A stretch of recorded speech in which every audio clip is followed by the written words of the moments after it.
I have a daughter who's like 2.5 years old. Her name is Gwen. And also my partner's called Anne. You probably know Anne. She's a comedian. And we started toilet training Gwen. And Anne taught Gwen to do something, and I was unaware Anne had taught Gwen to do this. Anne basically said to Gwen, every time you do like a wee in the potty, right, afterwards go into the bathroom and get a square of toilet paper and, like a pat of lettuce. I'm not sure what the phrase is, but like, sort of see to that, right? And I was unaware that this conversation had taken place. And then the other day, I was having my morning piss, right? So, first piss of the day, big old piss. And unbeknownst to me, right, there is someone else in the room. Gwen's like a fucking Velociraptor now, right? She can open doors and stuff. And I was just doing like a normal piss like that, right, into the toilet. From behind, she went underneath my legs with a square of toilet paper and dabbed the end of my knob mid-piss.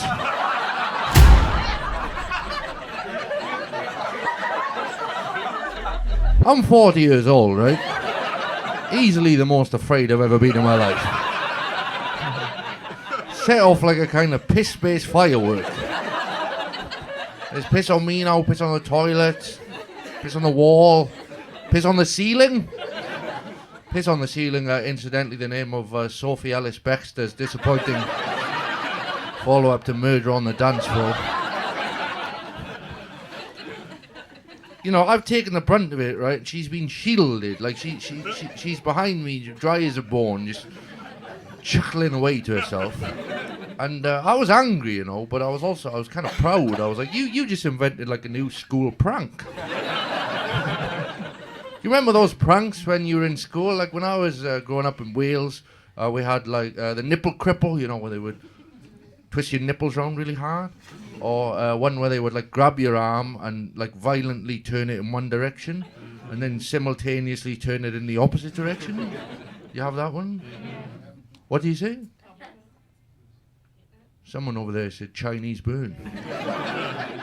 Not allowed to say that anymore, sir. It's a needless slur against 1.4 billion people. I don't know why they call it a Chinese burn. I had a lot of people do that to me when I was in school, right? I'll tell you something for free. Not a single one of those cunts was Chinese. I think you're going to call it a snake bite now, you know? Obviously now we've got the rear attack midstream piss dab.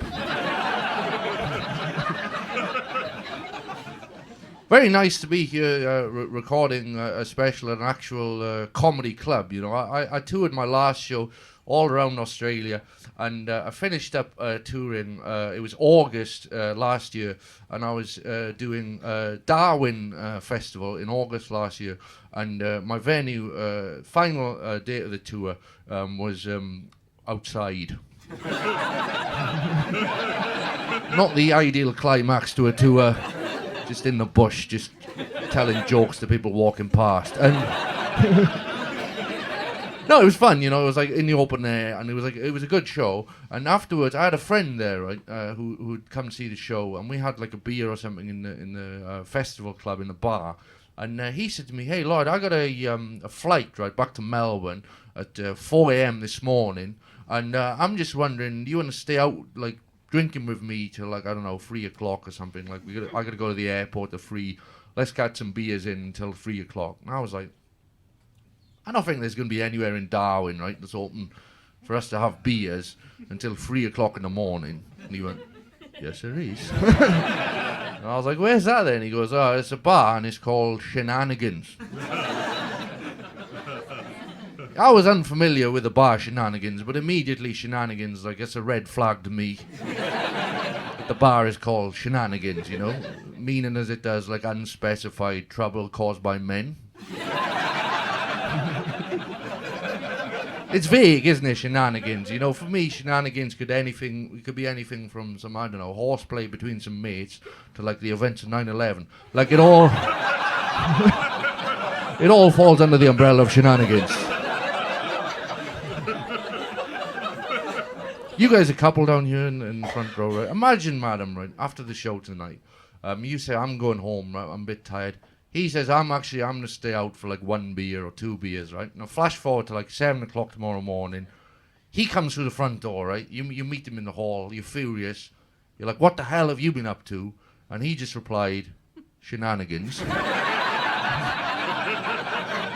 You're like, I'm going to need more information. Because, you know, shenanigans could be, yeah, we were too drunk to get into the club to, Ian is dead.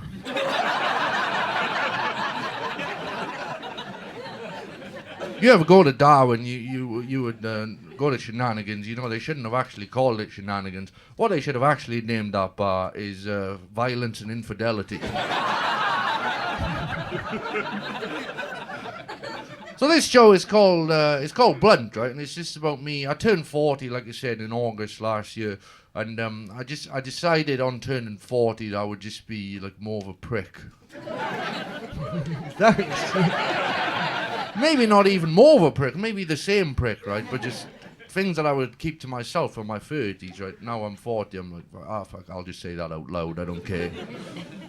I don't know, like when you turn 40, traditionally, like men in their 40s, you know, you do like, I don't know, some kind of midlife crisis or something, you know, buy like a leather jacket, you know, or like a stupid car or something, you know.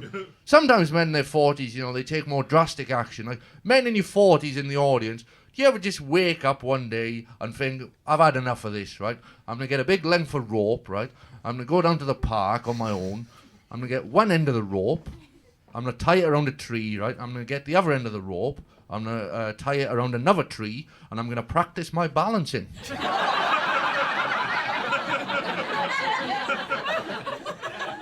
That went in a slightly different direction to where you...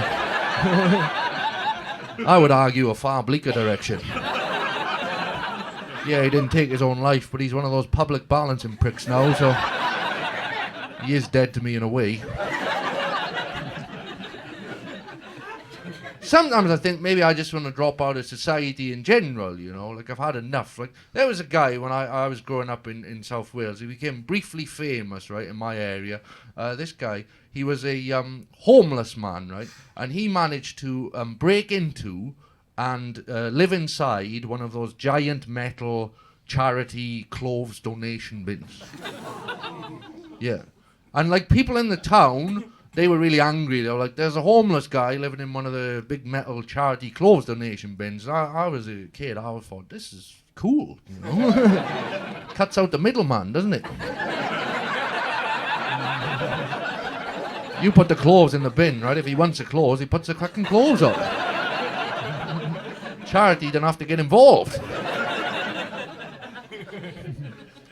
Police were really angry, right? They can't get into the bins, the police, right? You know, they were knocking on the door, but he wasn't opening. And he was smart, this guy. And the only people who can get into the bins are the charity themselves, right? And this one homeless guy. And there were lots of the bins, and they were never quite sure which bin he was in, you know? What the cops did was, they made like wanted posters, like kind of old... Wild West style wanted posters. They got like CCTV footage of him wandering around the town. They took a still image of that, right? Put it on the poster. They're like, if you can help us find and arrest this guy, we'll give you like a £500 reward, right? But the homeless guy is pretty smart, like I said earlier. Like every time he's walking around the town and he saw one of these posters, he just went back into the bin and changed into a different outfit. He's a fucking master of disguise. Cops are like, there he is over there. People are like, him in the sombrero? That's a Mexican guy. You're supposed to change when you're 40, you know? People say, like, you turn 40, life begins at 40, or, I don't know, you get, like, a better idea of yourself as a person or something. That really hasn't happened to me. The only difference, one major difference has happened to me since turning 40 is right now, if I'm outside, right, and I need to do a fart, I just do it. I don't even check if there's anyone around. I got one in the chamber, right? I feel the wind on my breeze. The wind on my breeze.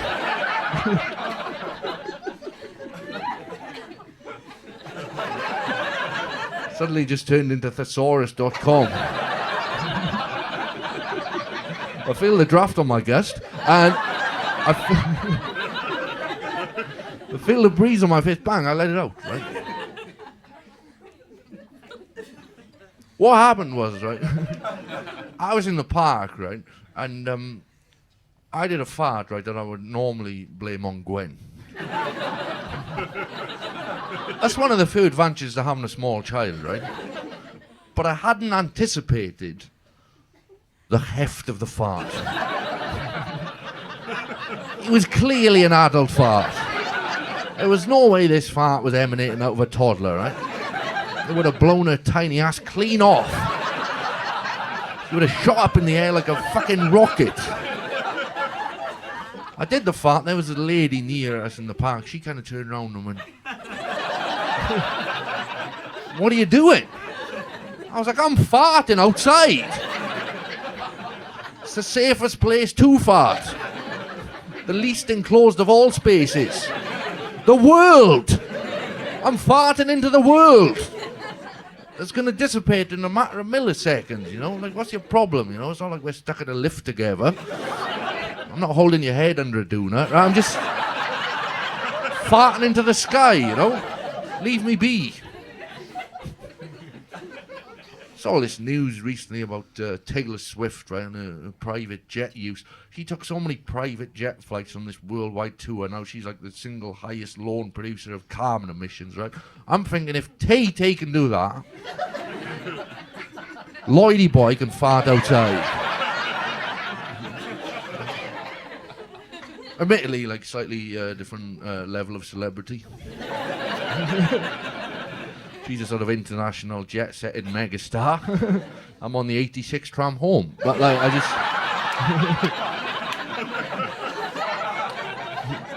I got permanent residency here now, you know. I figure like I can... Thank you, yeah. I haven't properly read the certificate, but I think you can fart outside now, you know. When I get citizenship, I can fart on my mother-in-law's.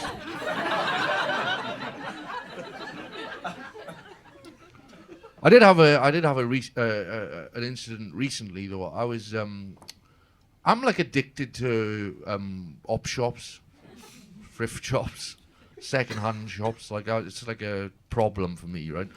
And whenever I go, like I'm only really interested in two things when I'm in an op shop. Usually, interested in second-hand books, right, and compact discs. Yeah, you can laugh at that if you want, madam. It's a comedy show, you've bought your ticket. Not intended as a joke. She said, what a fucking loser. It's fine, right? I love CDs. And I was in... did you go like, you angrily... Are you angry about it? What's your preferred format? You say Spotify, I'm going to kick you in the cunt. Your vinyl, cassette, gramophone, wax cylinder.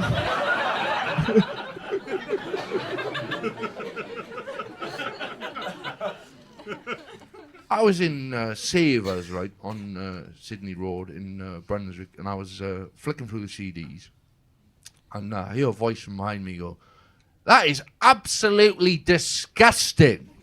That is unacceptable behaviour." And I'm thinking, hey mate, slow down, right? You might think it's an outmoded medium, right, but they still outsell vinyl 2 to 1. Yeah, okay, overall sales of vinyl are higher, but that's because at the moment vinyl is massively overpriced, right? In terms of per unit sale, the CD remains king. Something to bear in mind.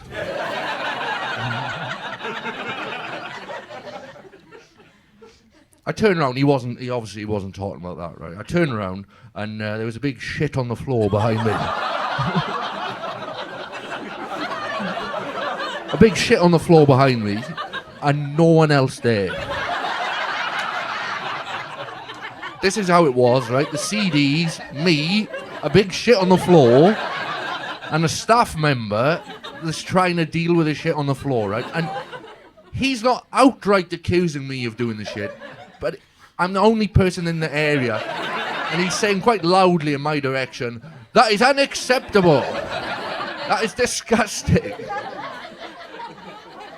I'm thinking, mate, I'm not taking a shit on the floor in an op shop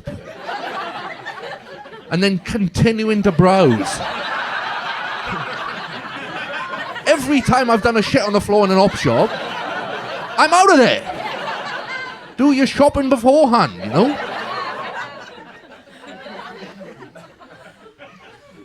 I went home and I told Anne about this, right, expecting some kind of sympathy, which was an error. I said, I'm in Sears on Sydney Road, right? There's a big poo on the floor there, and the staff member thinks I've done it. She said, well, maybe I had a blackout. Maybe I had a blackout. I was like, yeah, maybe if I'd been on, I don't know, like a drinking session or something, like a drugs bender, maybe I'll have a blackout and like shit my own trousers, right? 5 p.m. in broad daylight on a Tuesday, right? I'm not pulling my trousers down, doing a shit on the floor, pulling them back up again, and back to trying to figure out whether I own a particular Earth, Wind and Fire album. All the while ignoring the Earth, Wind and Fire I've left on the floor behind me. I just want to say it wasn't me, right? Would have been one of you guys, a citizen, you know, with a confidence.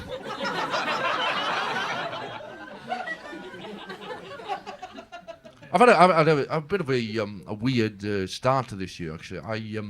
I was asked to do a show, right, for Darebin Libraries. Darebin Libraries, right, were putting on a staff night for their staff, like a quiz evening or something. And they saw that I was a member of the library, right? Yeah, and then breaking like a whole raft of data protection laws.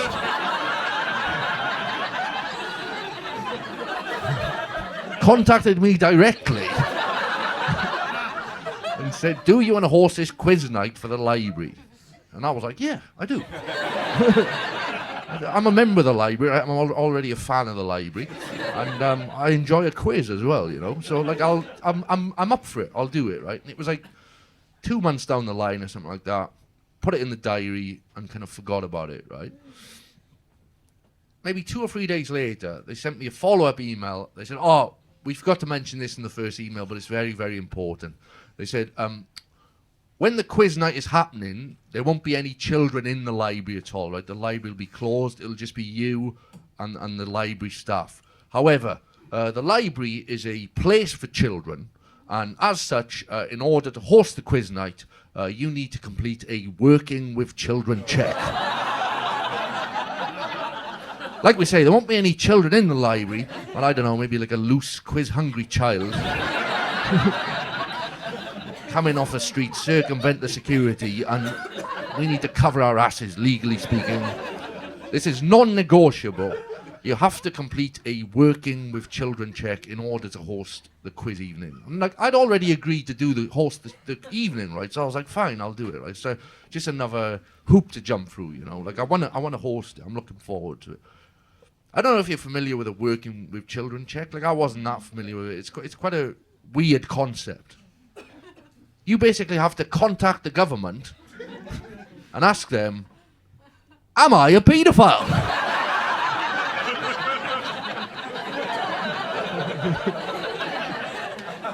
Yeah, I'm thinking, if you were, right, surely someone would already have let you know. Normally they write that on the side of your fucking house.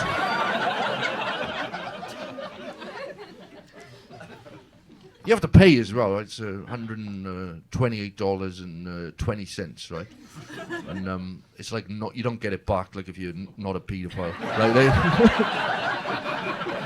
they take the money regardless.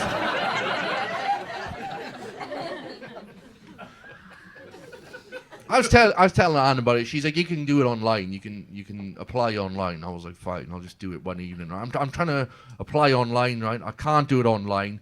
My computer's too slow because of all the child pornography.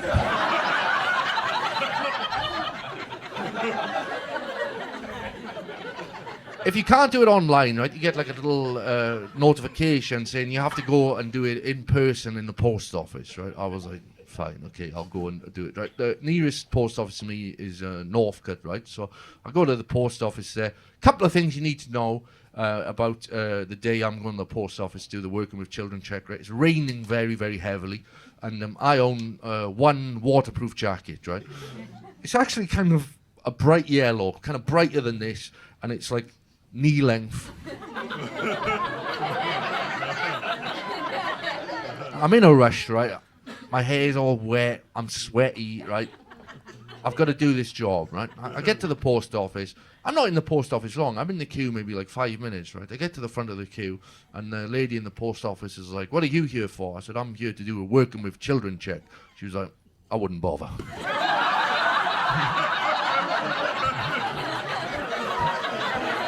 She's like, that ship has already sailed, mate. You need to flee. I said, come on, I need to do this. I couldn't do it online. It wouldn't work online for some reason. I've got to do it in person. She's like, right, well, I've got to take your photograph then. I said, okay, fair enough, right? In one fluid movement, she jumped up into the air like this, grabbed like a little tag on the ceiling, right? Pulled down a white backdrop, pushed me in front of it, like I'm like stumbling like that. Gets a camera out of her pocket. I went, hey, wait. I said, just before we take the photograph, maybe I can take this jacket off? Dry my face, maybe? She's like, no, you're good. Like that. One and done, she took the photo. She's like, yeah, I got it. I think she'd already made her mind up, you know? She's like, I'm taking $130 off this pedo. I want to take the photo that gets on the news. And then I had to pay, you know. I thought about offering more, but that looks suspicious. Here's 200, fast track that, will you? Paid my money, and it's a waiting game then, you know. You just got to wait for the results. 2 days, it took 2 days of waiting. 2 days later, I got an email, right? This is what it said. Congratulations! You were not a paedophile. Which I already knew. But, you know, good to have it in writing, you know? From an official government source. Put a real spring on my step that morning, let me tell you. Seriously, a little tip for you guys, right? If you're having like a bad week or something, you know, you think, I've got nothing to look forward to. No promising news on the horizon. Do a Working with Children check. $128.20, 2 to 3 days later, you'll have a real smile on your dial. Or your life will be irretrievably ruined. That's my big news of the year so far, anyway. Not a paedophile. Oh, in Victoria.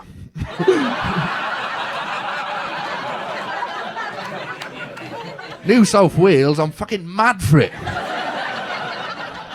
Even when I get up to the border, you know, it's touch and go, you know. If ever I'm in Albury, I start getting horny for teens. Actually called Wagga Wagga Hubba Hubba.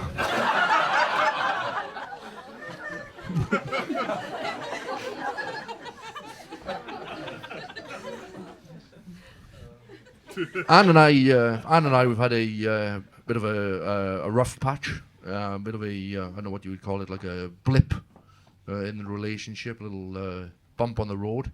I'll tell you what happened, right? Anne suspected me of having an affair. Bit too much laughter over there. Someone went, I fucking doubt it, mate. This is being filmed. You need to look at yourself. Tell you what happened, right? We'd been watching the David Beckham documentary on Netflix, right? If you haven't seen it, it doesn't matter, right? I'll tell you the prescient part of it, right? David Beckham, the international megastar footballer, is sold to Real Madrid Football Club, right? He has to move to Spain, right? Now, all his family are left in the United Kingdom, and he doesn't have any friends in Spain, and he can't speak the language, and somehow all of these factors combine to push old David Beckham into having a extramarital sexual affair. Anne thought my situation in Australia exactly mirrored that of David Beckham at Real Madrid. Left his family in the UK, you know, doesn't have any friends over here, can't speak the language. Doesn't know what fucking ice magic is. Keeps talking about this magical elixir you pour on ice cream and it goes rock hard. I'm like, we don't have it in the UK. Sounds like witchcraft. What are you talking about? What happened was I was leaving the house every Friday morning, like, I don't know, 10 o'clock every Friday, and kind of disappearing for an hour or so at a time, right? And I was kind of vague about what I was up to. And after about 3 or 4 weeks of this, Anne became suspicious, right? She thought I was having an affair, and she secretly followed me up the high street, right, on foot. She followed me up the high street, and she saw me going into the doctors, right, into the GPs, and she waited outside the GPs for me to return out and to kind of confront me. You know, you've gone in the doctor's, like, what's happening, right? When I was doing this show, I've toured this show around Australia. When I was doing it in Brisbane, right, at this point of the show, where I was like, she followed me up the street and she caught me going into the doctor's and she waited until I came out, right? A man sat roughly over in that direction there, at the top of his voice, just went, "Cancer!"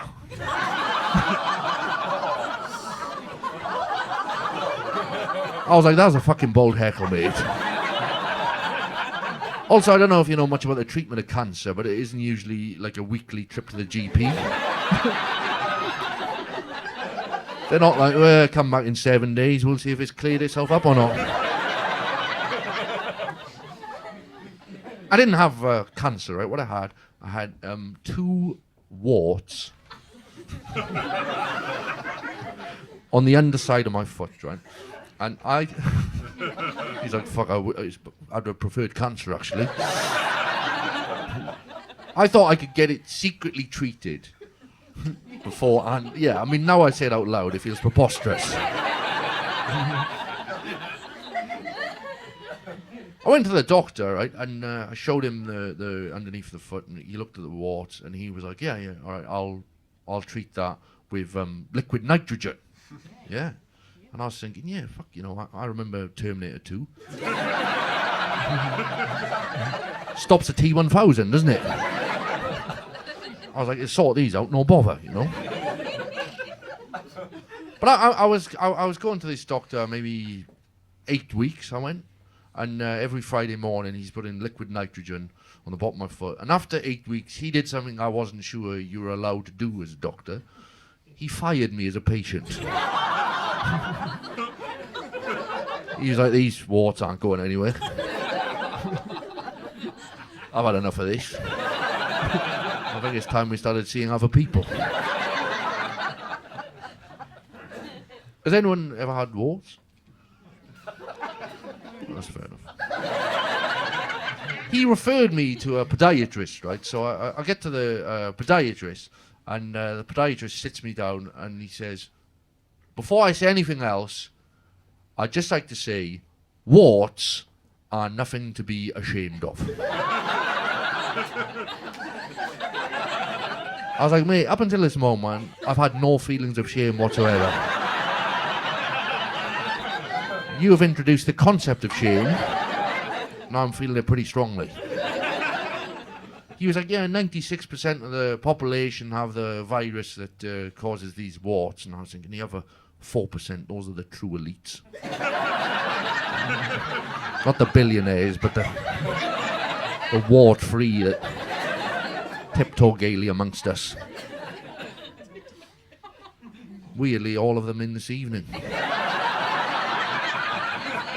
Feels like a statistical anomaly, that. Podiatrist said to me, what have you been doing to treat these warts? I said, oh, the doctor is using liquid nitrogen. He goes, yeah, that doesn't work. I went, what? He goes, haven't you seen Terminator 2? He comes back together again. I said, he fucking does, doesn't he? He said, liquid nitrogen only works 30% of the time.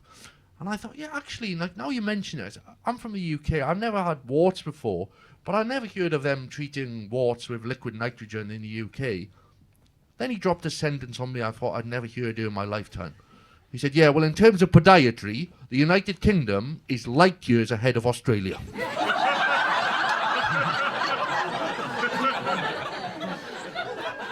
Then I was thinking, he's right, actually, you know, because people often say to me, what do you miss most about back home? Is it your family? Is it your friends? I'm like, no, it is the tip-top bunion treatment. And aftercare service, absolutely world class. He said, in the United Kingdom now, if you had warts, he said they're a very special machine, right? It's free on the NHS. It's also completely painless. You have 5 sessions with that. It fires a laser into the wart, right? Doesn't hurt, doesn't cost you anything. After the 5th session, the wart will just disappear. He said, we do have these machines in Australia, but it's a far newer technology here, and it's far rarer. So I can arrange for you to have it, but it's going to cost you $1,500. Yeah. I was like, okay, so what are we going to do then? He said, I've got this stuff, it's called cantharidin, right? And he pulled out this vial like that, right? And I was like, sounds medical enough. What's that? He goes, I get loads of beetles, right? You know, creepy crawlies, you know, like Paul McCartney isn't shitting his pants. Just crush up all these beetles, right? Get the poison out of them, and then I put that on the wart because it really, really hurts as well. And it causes like a blister to form on the wart, and then the body will attack the blister, and then hopefully at the same time the body will attack the wart. I was like, can we just circle back to that thing you were talking about the UK being light years ahead? Yeah, I think I can kind of see where you're coming from now. In the UK, we got this special pain-free laser machine. In Australia, by the light of a full moon, rub these bugs up and down yourself. I was like, it's not that they're light years ahead, mate. It's that you were dark ages behind. Like, he said that works in like 80% of all cases. I was like, all right, what happens if that doesn't work then? Hypothetically, he said, oh, don't worry. He said, I've got this special gun, and it's got like 200 knives in the end of it, and I just put that on the wart, pull the trigger, and the 200 knives will stab the wart. I was like, I think we'll kick off with the Beetlejuice. Yeah, You mind if I just check your qualifications there on the wall? I feel like I'm being pranked somehow. It did actually, I mean, you guys wouldn't know, but it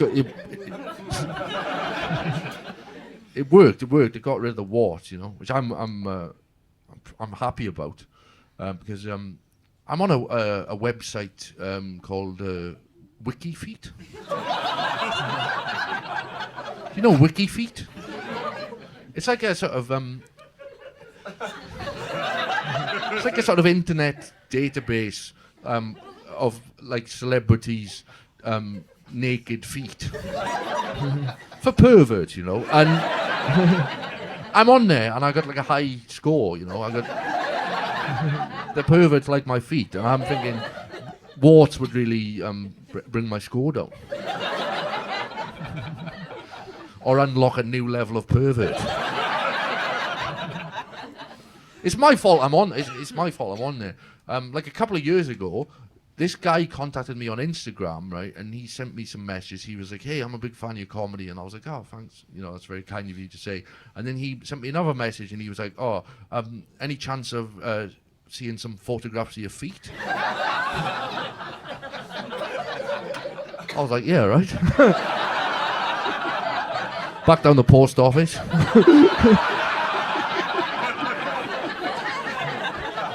I sent him the photos. I was like, I don't mind. It doesn't feel like a intimate body part to me. Like if you want. I was like, mate, give me your address. I'll send you some old socks if you want. I don't.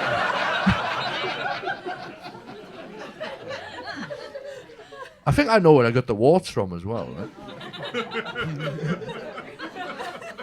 Have you ever been to Fitzroy Pool?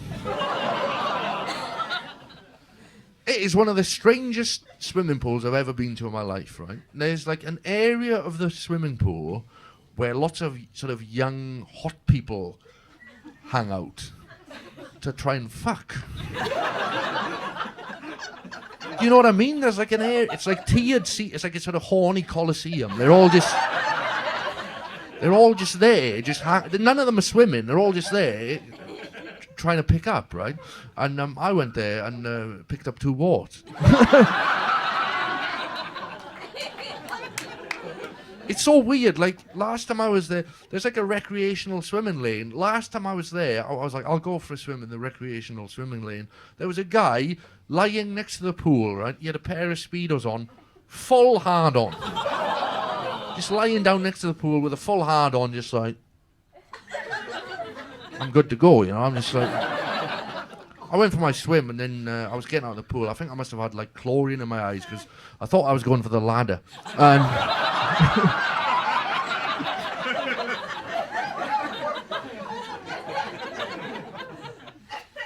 So yeah, I want to clarify a couple of things. I didn't have an affair, but I could, you know. I could have. I'm very eligible, not a paedophile, and wart-free. Aren't many comedians that can say both of those.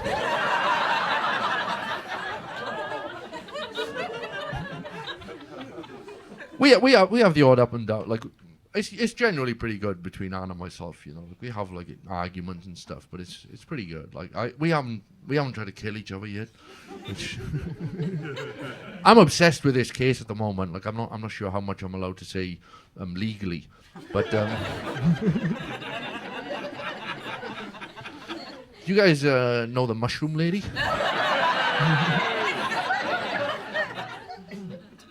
I think it's got such range, hasn't it? The mushroom, like there's no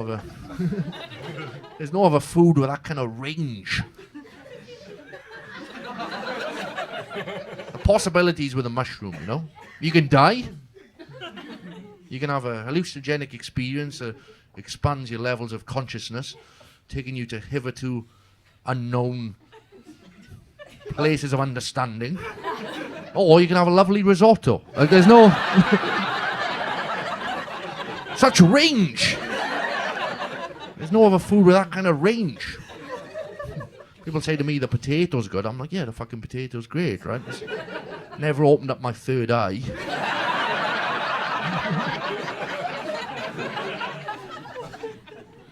Even the best dauphinoise you've ever tasted hasn't caused you to kiss the face of God.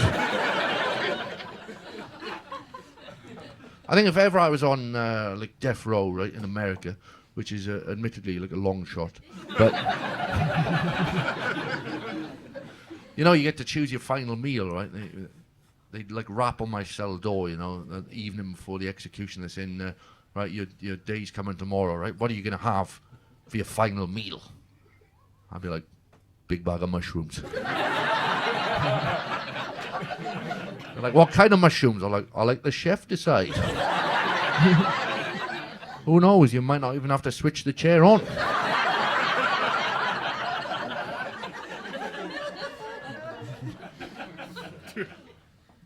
There was a lot more to that mushroom lady routine. But I had an audience member stand up and say, "I am a lawyer, stop talking."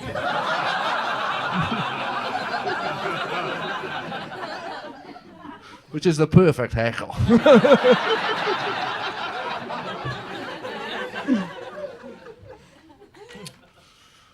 What else can I tell you? I'm still going to the playground twice a day.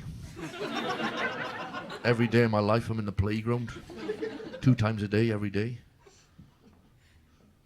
Twice a day, every day. In the playground. 2 times every day. In the playground. With Gwen. You don't have to worry about me, right? I'll show you now. There we go.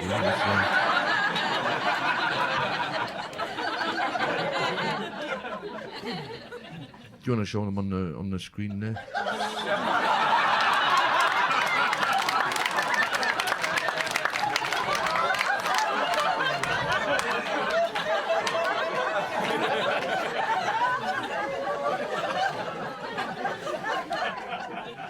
Had a very confused woman during Comedy Fest. She heckled. She said, "What happens when it expires?"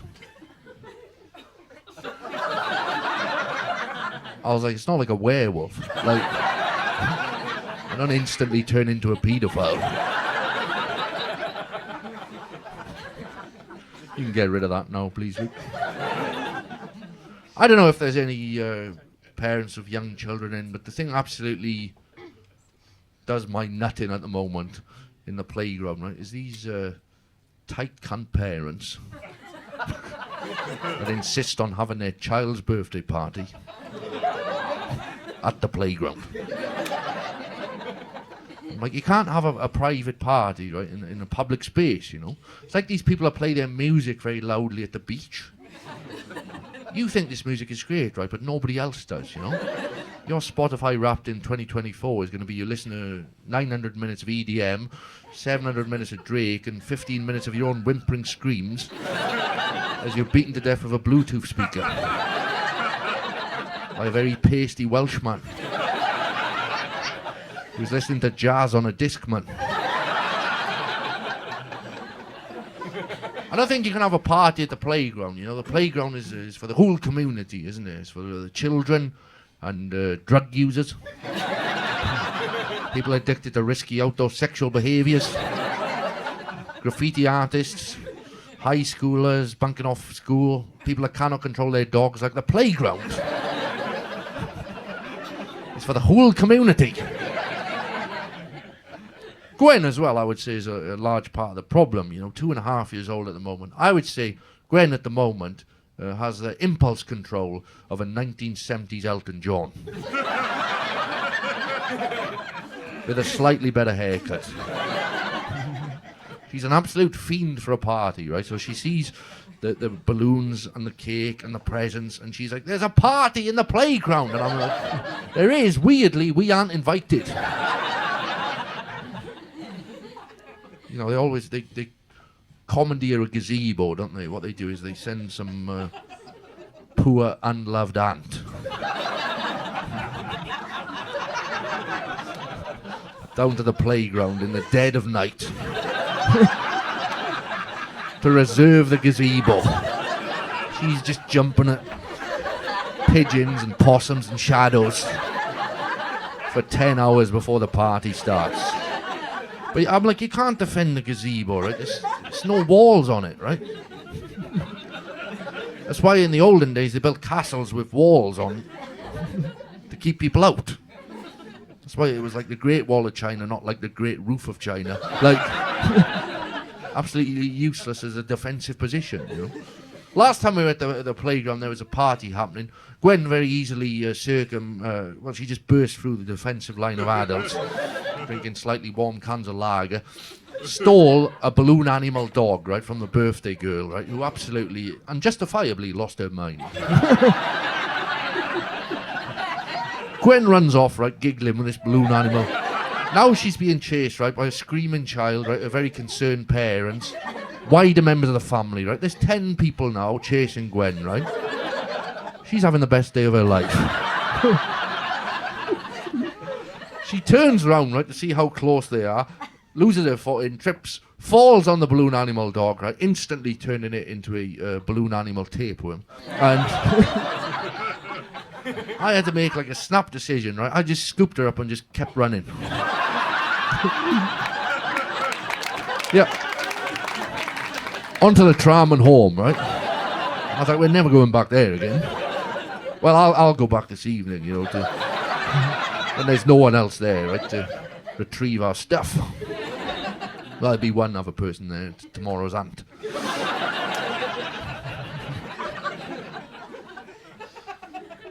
Started going to pubs with playgrounds in them. Oh, it's a low point in one's life. I don't think children should be allowed in pubs, you know, but I have one, and I'm a hypocrite. A thirsty hypocrite. They're not really playgrounds in the pubs, they're more like holding cells, you know, they're not for the children. It's like if the Wiggles designed Guantanamo Bay, right? They're just... We all went on holiday together last year, went to a place called Parisian Beach, right, on the Sunshine Coast. And if you don't know Parisian Beach, like you're in Parisian Beach, right, one direction is Noosa, right, where they've had like too much plastic surgery. And other direction is a place called Coolum, right, where they've had like not enough.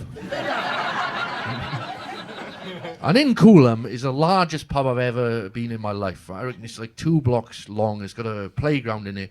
And Anne and Gwen were like, because it's Father's Day, we're going to take you to this pub with a playground, like as a treat.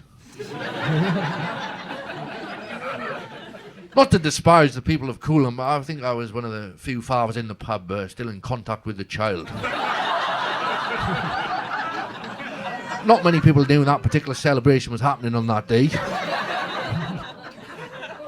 Turn up to the pub and they've got like a maitre d', not a maitre d', there's like an old cunt on the door. And he said, I'll just sit you next to the playground. He said a lot of parents, they just leave the child loose in the playground and they just enjoy their meal, you know. And I was like, mate, she's like 1.5 years old. So I'm not gonna like leave her alone. I'll go in there with her, you know. He goes, oh, okay. He goes, if you are gonna go in there, a little tip for you, there's a claw machine in there, and you cannot lose, right? It just keeps going until you pick something up and win. You cannot lose. I was like, mate, I'm in a pub in Coolum with a playground on Father's Day, right? I've already lost. Like, there's nothing I'm retrieving out of this machine that's going to turn this day around, you know? Gwen couldn't even use the playground because there were 2 teenagers vaping from within the slide. Yeah, I walk into the playground and there's like white smoke, right? Pouring out the top of the slide. I was like, what the fuck's happening here? Right? They're electing a new pope in Coolum? A cherry-flavoured pope? I don't want to say too much about these teenagers, right? But they due to their size, they become physically trapped in the slide. They'd gone to secretly vape away from their parents and had become wedged. Because I looked into the slide to see exactly what was happening. There was no visible light at the end of the... Do you ever look at a sausage and think, is the meat of the sausage holding up the skin? Or is the skin of the sausage merely acting as a container of the meat? You never had that thought? I'm having different mushrooms for my breakfast. Oh well, I'll take Gwen to. I do take her to a normal playground. Often I'll take her right in the pram, and I'll leave Anne, go out for a breakfast or do some work or something. I'll take Gwen to the playground. We'll be like a couple of hours. Anne will pick us up in the car, right? And she'll say, oh, because you've been looking after Gwen all morning, right? I'll take her home now, and you can stay out and do what you want, you know, go for a coffee or take a shit on the floor of an op shop. Enjoy yourself, you know, let your hair down but not your trousers. She says, all I ask, right, is that you keep hold of the pram. Because it's very unwieldy, it's difficult to fall down into the boot and get it out on your own, right, and take it back up into the apartment. You just have the pram, right? Okay. One thing I've quickly learned as a man, walking with an empty pram, you have to get your walking speed just right. Too slow, people are like, I think he's scoping for kids, this guy. Too fast, they're like, he's been caught scoping for kids. Chase him. We walk to the playground when Gwen, it's me and Gwen, we walk, right, in the pram to the playground. When it's just me in the pram, right, I'm like, I just want to get home, you know, and I can go on the train, right? So this one particular day, we were in Fairfield, right? So train station in Fairfield, have to go through one stop, which is called Dennis, and then the next stop is my stop, right? I just have to go through one stop. And I get on the train with the empty pram, and there was like an older guy, immediately like clocked me, and he was like, went to say something, and I kind of thought, not today, fucko, right? I'm not I don't know him, right? I don't want to talk to him. I just want to go like 2 stops and get home, right? And we go through Dennis, everything's fine, right? And then as we're approaching my station, he says, everyone in the carriage can hear this, he says at the top of his voice, "Hey, mate!" And I was like, "Yeah." He went, "You forgot your baby." That's what he said. "You forgot your baby." Yeah. I don't know much about improv, right? But what I do know is that you have to accept the other person's premise. And then try and build upon it. So like the lid was down on the pram like that, like I popped it back like that, looked in, looked up, and said, "Oh shit, not again!" Train is slowing down for my station, right? I gotta get off the next stop. And then I suddenly thought to myself, he doesn't know that. He doesn't know that I have to get off here anyway. I'm gonna continue the scene. I started very like hurriedly like hitting the exit button right before the train had fully stopped. Then when the doors opened, right, I grabbed the pram and just wheeled out the door like that, right? I didn't tap off like that. I grabbed the pram. I ran over the footbridge, right, that goes over the tracks, onto the opposite platform, right, where the trains are returning to Fairfield, where we've just come from. Then I get the phone out of my pocket. I pretend to make a very, very worried phone call to Anne. Now, I can see his face in the window of the train opposite as it slowly pulls out of the station. Let me tell you, the look of sheer terror upon it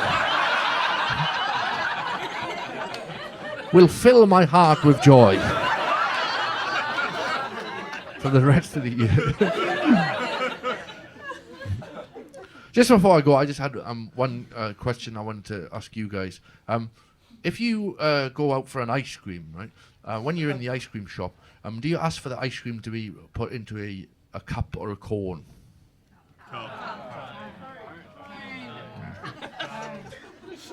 I think a cone is the only correct answer. Because a cone to me is a cup you can eat. I'm always like, who are these joyless fucks asking for cups? Always get a different answer, you know. So far on this tour, I've had someone said, well, a cone breaks. I'm like, yeah, well, ice cream melts, you know. If you're looking for object permanence, stay away from the world of ice creams and sorbets and gelatos. I'm trying to be healthy. Get out of the ice cream shop then.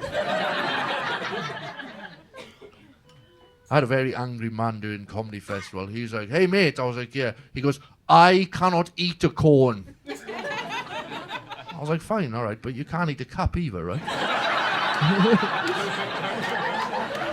Just get a cone and give it to someone with some hope.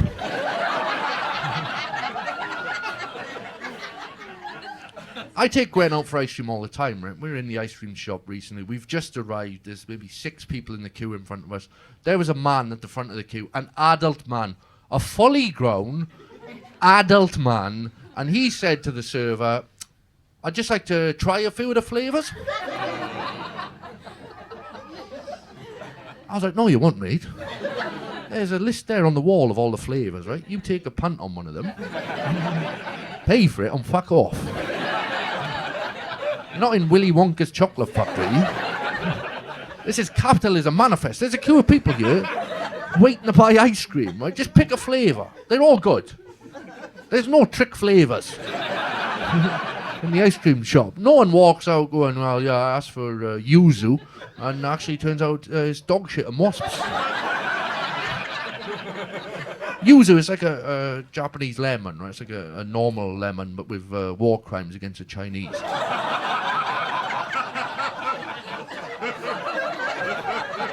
I was just about keeping it together, right? This guy at the front very loudly said, I think I'd like to try the chocolate. I thought, I'm going to kill this cunt.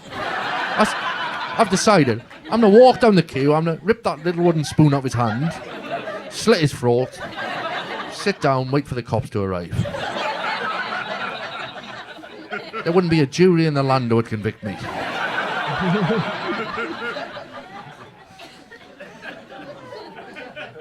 I'm in court, you know, the judge is like, well, you know, this is pretty clear, like, you killed the guy in cold blood in the ice cream shop, right? We've got, like, CCTV footage of you killing the guy.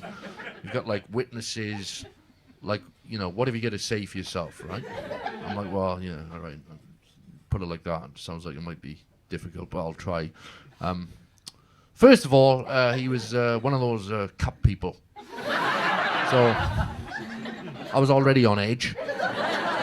Then he has to try the flavours, right? Those witnesses, they were people in the queue behind him, right? He's just holding the queue up, right? He doesn't need to try the flavours, right? The flavours are all listed up on the wall there.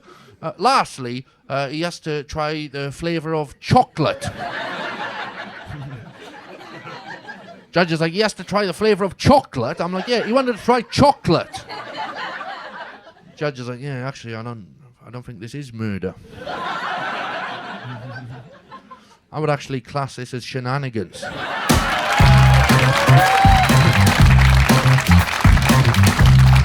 Thank you very much. Good night.